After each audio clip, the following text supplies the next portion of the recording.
shuttle driver is to be sentenced for indecently assaulting an 11-year-old girl.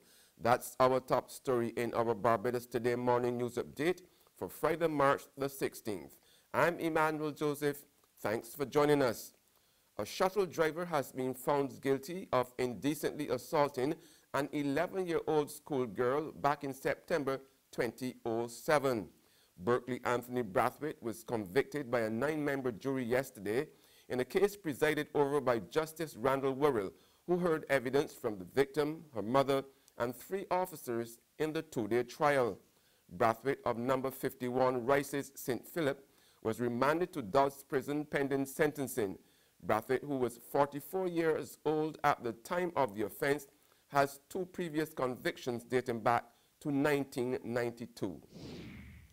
The 3-year wait is over for former CLICO boss Leroy Parris, whose $4.5 million assets were frozen by a local high court back in February 2015.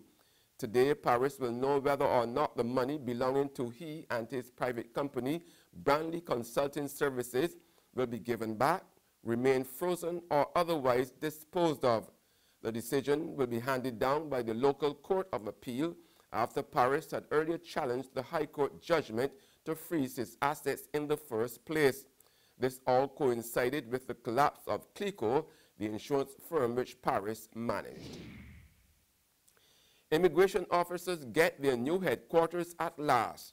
The campaign for a new working environment, which dates back to 2011, will come to an end at the beginning of next month as the border security officers move into new offices at the Barbados Tourism Investment Inc. car park on Princess Alice Highway in Bridgetown. Their bargaining agent, the National Union of Public Workers, had spearheaded agitation and protests, including working half-day over the last 2 months to have its members relocated from the Wharf Road facilities, which had been condemned 7 years ago.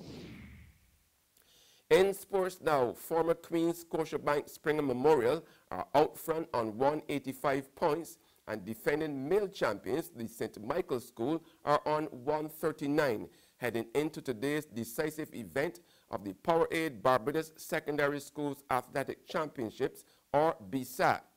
Just 4 points separate the former 16-time Springer Memorial victors from reigning 2-time winners Christchurch Foundation, who are on 181 points in the girls. In the same category, the St. Michael's School were in 3rd spot with 168 points on the opening day of the meet yesterday, being staged at the National Stadium. There's regional and international news after this short break.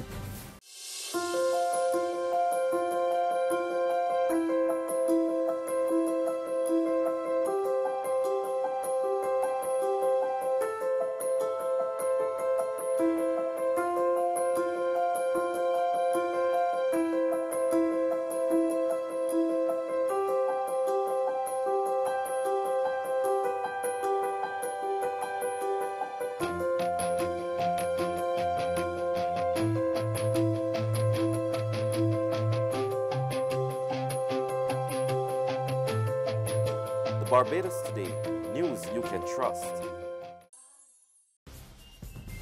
Welcome back with news from the region now. The Director of Elections in Jamaica has resigned, citing growing level of political interference affecting the organization.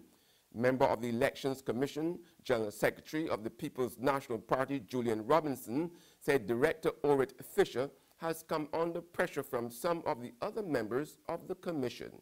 I would also say that in the short time that I've been a member of the Electoral Commission, I believe that the director has been subjected to what I would call disrespectful and abusive behavior by other members of the commission.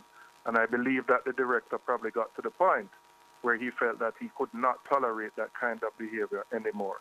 There's been a systematic attempt and a consistent attempt to question the director's integrity and professionalism. And it has been certainly so from I have been on the commission and from my understanding before I became on the commission. And I believe that would have contributed or would have been a contributing factor to his decision to step away from the post.